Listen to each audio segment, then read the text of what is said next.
Hi everyone, this is Sanjay. Beginner can invest series के part 2 में आपका स्वागत है। पिछले वाले पार्ट में हमने क्या देखा था, ईटीएफ क्या है और उसके बारे में हमने डिटेल्ड इन्फॉर्मेशन दी थी कि ईटीएफ क्या होता है और उनको हम कैसे देख सकते हैं।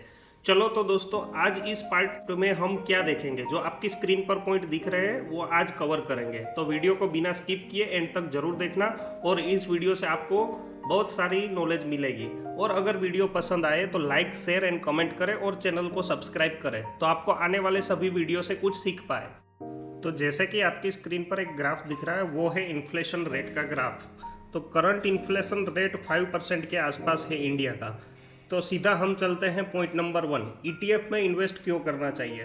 तो जैसे कि इन्फ्लेशन का रेट 5% पर ईयर है, तो जो भी हमारा इन्वेस्टमेंट रहेगा वो हमें 5% से ज़्यादा रिटर्न होना चाहिए, तो हमें वो रिटर्न ईटीएफ में मिल सकता है। अगर आपको कोई भी एसेट में इन्वेस्ट करना है तो आपको बड़ी अमाउंट चाहिए, सबको इतना अफोर्डेबल नहीं होता, इसीलिए आपको छोटे छोटे अमाउंट से अगर इन्वेस्टमेंट करना है तो ये स्कोप भी आपको ईटीएफ में मिल सकता है, इसीलिए हमें ईटीएफ में इन्वेस्ट करना चाहिए। और भी हम आगे देखेंगे ईटीएफ में इन्वेस्ट करने के क्या क्या फ़ायदे हैं, और हमने जैसे कि थंबनेल पे मैंने दिखाया हाउ टू बिग रिटर्न, वो भी पूरा टॉपिक हम कवर करेंगे। तो ये वीडियो पूरा कंप्लीट देखिएगा। अब हम चलते हैं पॉइंट नंबर 2 पे, ईटीएफ और म्यूचुअल फंड में डिफरेंट क्या है। तो अभी आपकी स्क्रीन पे जो वेबसाइट दिख रही है, टिकरटेप नाम की वेबसाइट है। यहाँ पे इसका कोई प्रमोशन नहीं है, लेकिन फिर भी अगर आपको देखना है तो यहाँ से आप फिल्टर लगा के चेक कर सकते हो। तो मैंने यहाँ पे स्कैनर पे क्या लगाया, म्यूचुअल फंड। म्यूचुअल फंड के अंदर अगर आप देखोगे तो ज़्यादातर लोग जिनका भी इन्वेस्टमेंट होता है 70 to 80% जिसका इन्वेस्टमेंट होता है large cap, mid cap, small cap में होता है, या लार्ज एंड मिड कैप दोनों का कंबाइन होता है। म्यूचुअल फंड को उसका फंड मैनेजर ऑपरेट करता है और उसकी एनएवी होती है। एनएवी क्या होती है कि end of the day set होती है। मान लीजिए कि मार्केट 3:30 बजे बंद हुआ, तो उसके बाद जो उसकी एनएवी रहती है उस हिसाब से उसका आपको यूनिट बाय या सेल कर सकते हो। तो यहाँ पे मैंने एक फिल्टर लगाया है, large cap, mid cap, small cap and large and mid cap. अगर यहाँ पे देखोगे तो म्यूचुअल फंड के अंदर यहाँ पे आपको एक्सपेंस रेशियो मिलेगा। एक्सपेंस रेशियो क्या है, 2.51 से लेके 1% तक का। अगर किसी भी म्यूचुअल फंड के अंदर अगर आप इन्वेस्ट करते हो, मान लीजिए कि आपने यहाँ पे 1 लाख रुपए का इन्वेस्टमेंट किया, तो यहाँ पे 2.5% आपका जो एक्सपेंस के अंदर, या अगर यहाँ पे इन्वेस्ट करते हो तब भी लगेगा, और जब आप वो अमाउंट को विड्रॉ करोगे तब भी आपको इनका ये चार्जेस लगेगा। तो यहाँ पे म्यूचुअल फंड में एक्सपेंस ज़्यादा होता है। मान लीजिए कि जो भी यहाँ पे आपको दिख रहा है 1% के आसपास दिख रहा है। कहीं कहीं के अंदर अगर आप देखोगे तो स्कीम है उसमें 1% से कम है, लेकिन एवरेज, ऑन एन एवरेज 1% तक का यहाँ पे आपको एक्सपेंस रेशियो लगता है। तो अभी आपको 1% का एक्सपेंस है वो कम लगेगा कि मैंने 2,000 रुपये अगर यहाँ पे इन्वेस्ट किए तो मुझे उसका 1% का कोई इशू नहीं है। लेकिन मान लीजिए कि आपने 5 साल तक इसमें इन्वेस्ट किया और जब आप विड्रॉ करोगे, अगर वो अमाउंट आपकी 1 लाख हो चुकी है, तो उसमें आपको 2% तक का यहाँ पे एक्सपेंस रेशियो लगता है। और दूसरा यहाँ पे एक एक्स्ट्रा मैंने यहाँ पे फिल्टर लगाया। फिल्टर पे जाके यहाँ पे देखोगे तो यहाँ पे स्कीम इन्फो पे जाओगे तो यहाँ पे आपको मिलेगा एग्जिट लोड। ये एग्जिट लोड क्या होता है, 1% का अप्रोक्स सभी में एग्जिट लोड लग रहा है। तो एग्जिट लोड का मतलब ये होता है कि आपने जो भी एसआईपी है वो आपका जो मिनिमम उनका क्राइटेरिया होता है 1 साल या 2 साल, उसके अंदर अगर एग्जिट किया तो जो भी आपका इन्वेस्टमेंट है उसका 1% का एग्जिट लोड लगेगा। लेकिन यहाँ पे आप लोग बोलोगे कि मैंने तो 5 साल के लिए अगर इन्वेस्टमेंट किया है तो 5 साल के बाद मुझे थोड़ी ना एग्जिट लोड लगेगा। लेकिन ये जो एनएवी के थ्रू काम करता है, तो जो 5वें साल में, जो लास्ट साल में आपने जो पिछले 12 मंथ का जो एनएवी के हिसाब से जो यूनिट लिए है, उस यूनिट का एग्जिट लोड 1% आपको देना पड़ेगा।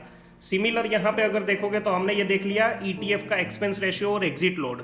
तो यहाँ पे हम देखेंगे कि यहाँ पे स्कैनर पे जाके स्टॉक पे लगाओगे, मैंने यहाँ पे फिल्टर ऑलरेडी लगा दिया है। तो वहाँ पे जाके ईटीएफ में इक्विटी में भी कर सकते हो, गोल्ड में भी कर सकते हो, डेब्ट में भी कर सकते हो। तो यहाँ पे जाके फिल्टर में जाके मैंने एक्सपेंस रेशियो और ट्रैकिंग एरर लगा दी।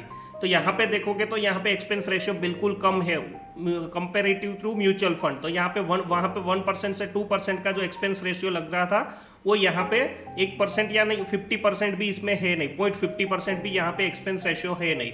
तो यहाँ पे आपका अगर मान लीजिए कि म्यूचुअल फंड के अंदर ऑन एन एवरेज आपको 13% का या 15% का रिटर्न अगर मिलता है, तो उनमें से 2% या 1% मान के चलिए, तो 1% आपका बाय और 1% सेल, दोनों में आपका 2% चला जाएगा प्लस 1% एग्जिट लोड में।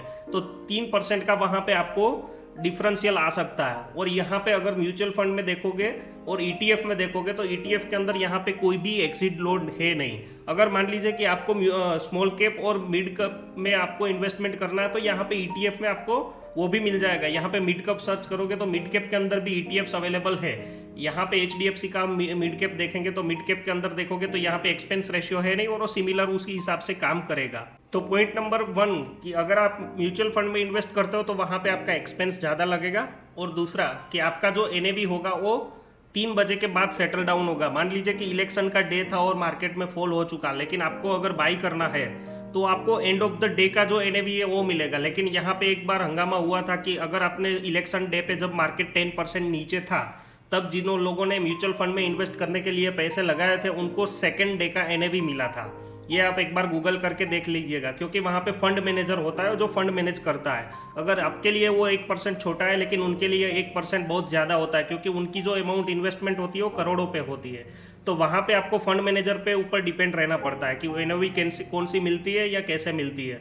अगर आप ETF में इन्वेस्ट करते हो तो ETF में आप इंट्राडे में ट्रेडिंग कर सकते हो। सपोज कि मान लीजिए कि आपको लग रहा है कि कल कोई बड़ा इवेंट है, उसके पहले मुझे विड्रॉ मार लेना है, तो आप अपने हैंड से अपने हिसाब से जितना भी ETF बाई करना है या सेल करना है वो आप अपने हैंड से कर सकते हो। तो अब हम चलते हैं पॉइंट नंबर 3 पे, इन्वेस्टमेंट ETF में कितना करना चाहिए। अलग अलग हिसाब से आप इन्वेस्टमेंट कर सकते हैं। सपोज कि मान लीजिए कि आपके पास यहाँ पे एग्जांपल के तौर पे 1 लाख रुपए का अभी आपके पास अमाउंट पड़ा है, तो 1 लाख का ETF ले सकते हो। तो यहाँ पे क्या इश्यू होगा कि मार्केट वन वे ऊपर जाएगा ये किसी को पता नहीं है, या डाउन आता है तो आपको यहाँ पे जो भी रिटर्न है उसमें यहाँ पे आपको डिक्रीज मिलेगा। तो यहाँ पे कोई भी ऐसा नहीं बोल सकता कि मार्केट यहाँ से 100% ऊपर जाएगा या 100% नीचे आएगा। तो अगर यहाँ पे अगर 1 लाख रुपीज का अगर इन्वेस्टमेंट करते हो तो आज के दिन का जो भी ETF का प्राइस है वहाँ से मार्केट ऊपर होगा तो आपको रिटर्न ज़्यादा मिलेगा, और नीचे होगा तो आपका डिक्रीज होगा। और दूसरा तरीका है कि आप उसको डिवाइडेड कर सकते हो कि मंथ में मुझे सपोज कि 1 लाख रुपये है, मुझे उनको 12 मंथ के अंदर कन्वर्ट करना है कि 12 मंथ के हिसाब से मुझे इन्वेस्टमेंट करना है। तो आपको डिवाइडेड बाय 12 करके उसमें भी कौन से दिन पे इन्वेस्टमेंट करना चाहिए उनकी जो स्ट्रेटेजी है वो मैं बताऊंगा, और ये मेरी फेवरेट स्ट्रेटेजी है। तो मैं उस हिसाब से इन्वेस्टमेंट करता हूँ। आप अपने हिसाब से एक साथ भी कर सकते हो या अलग अलग भी कर सकते हो। उसमें क्या होगा कि मान लीजिए कि कल मार्केट नीचे हुआ तो यहाँ पे आपको थोड़ा सा सस्ता मिल सकता है, लेकिन यहाँ से मार्केट ऊपर गया तो थोड़ा सा महंगा मिलेगा। लेकिन जो मैं यहाँ पे इन्वेस्टमेंट की जो स्ट्रेटेजी आपको पार्ट 3 के अंदर बताऊंगा, और ETF का पूरा टॉपिक है यहाँ पे हम कवर कर लेंगे, तो उस पार्ट के अंदर मैं बताऊंगा कि आप कैसे बाय कर सकते हो डिवाइडेड करके। तो वहाँ पे आपकी जो एवरेज होगी वो अच्छी हो जाएगी, और म्यूचुअल फंड के हिसाब से, और जो यहाँ पे आपको इंडेक्स दिख रहा है वो इंडेक्स के रिटर्न से भी ज़्यादा रिटर्न आपको मिल सकता है। तो उस हिसाब से हम देख लेंगे। अभी आपको हम आते हैं पॉइंट नंबर 4 पे कि ETF में इन्वेस्ट करने के लिए हमें किन किन चीज़ों की ज़रूरत पड़ती है। तो यहाँ पे सिंपल है कि अगर आपको ETF में इन्वेस्ट करना है तो यहाँ पे आपको ट्रेडिंग अकाउंट ओपन करना पड़ेगा। कोई भी ब्रोकर के अंदर अकाउंट आप ओपन कर सकते हो। जैसे कि आपकी स्क्रीन पे अभी जो दिख रहा है वो धन का ब्रोकर है, तो धन के अंदर अगर अकाउंट ओपन करना है तो उसकी जो लिंक है वो मैं डिस्क्रिप्शन बॉक्स में मैं आपको दे दूंगा। तो यहाँ पे कुछ नहीं करने का, सिंपल एक अकाउंट ओपन करना है, और ये अकाउंट ओपन पूरा प्रोसेस है वो ऑनलाइन रहेगा। ऑनलाइन होने के बाद आप फंड ऐड करोगे उस हिसाब से। मान लीजिए कि मुझे यहाँ पे जो आपकी स्क्रीन पे दिख रहा है ये जो ETF है वो अपना निफ्टी 50 का ETF है। तो मान लीजिए कि मुझे अगर बाई करना है तो यहाँ पे बाई पे सिंबल पे सिलेक्ट करूंगा, तो जिस हिसाब से मेरा अमाउंट, मान लीजिए कि मुझे 2000 अमाउंट करना है इन्वेस्ट, तो यहाँ पे मैं जैसे 10 लिखूंगा तो यहाँ पे कितना इन्वेस्टमेंट हो रहा है 2800 का हो रहा है। अगर यहाँ पे आप 15 करोगे तो आपका अप्रोक्सीमेटली 4000 के हिसाब से हो जाएगा।